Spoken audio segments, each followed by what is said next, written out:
Hello everyone, आज हम जानेंगे मैथमेटिशियन रेने डेस्कार्ट्स के बारे में। रेने डेस्कार्ट्स का जन्म 31 मार्च 1596 फ्रांस में हुआ था और उनकी मृत्यु 11 फरवरी 1650 स्टॉकहोल्म में हुई थी।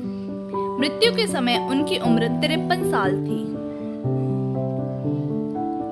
वह जब 1 वर्ष के थे, उनकी मां की मृत्यु ट्यूबरक्लोसिस से हो गई थी। उनके पिता हाई कोर्ट ऑफ जस्टिस में जज थे। 10 साल की उम्र में उन्होंने जेसुट कॉलेज ज्वाइन किया था। उन्हें एक हेल्थ इशू था जिससे उन्हें सुबह देर तक सोने की अनुमति दी गई थी। जेसुट कॉलेज के बाद वो 1616 में यूनिवर्सिटी ऑफ पोस्टियर्स कानून की पढ़ाई करने चले गए, पर उन्होंने वकालत को आगे जारी नहीं रखा। 5 साल बाद उन्होंने अपनी बाकी जिंदगी फिलॉसफी और मैथमेटिक्स में ही दान कर दी और इसमें बहुत काम किया।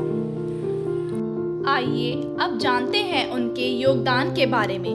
उनका योगदान रहा systemization of analytic geometry, classification of curves, theory of equations, law of conservation of momentum, standard equation of circle, rule of sine, exponential notation, Cartesian geometry, tangents to curves में।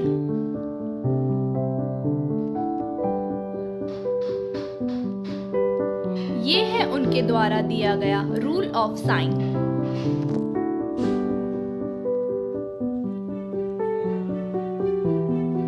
और ये है कार्टेशियन ज्योमेट्री।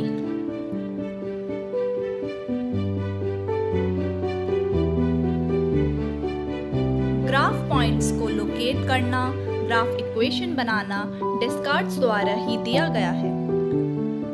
कोऑर्डिनेट्स प्रूफ भी उन्हीं की then है।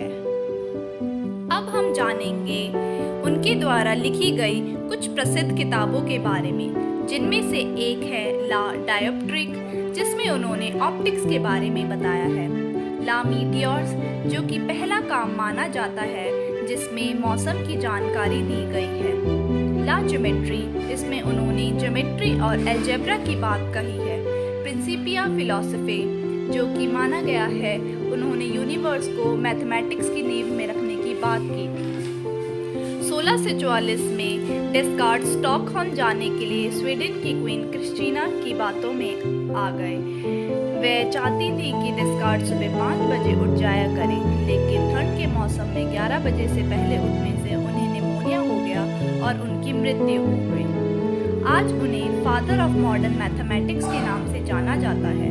वह एक मैथमेटिशियन, साइंटिस्ट और फिलोसोफर थे। रेने डेस्कार्ट्स की फिलॉसफी का पहला सिद्धांत, जो कि लैटिन भाषा में था, कॉगिटो एर्गो सम, जिसका मतलब है I think therefore I am.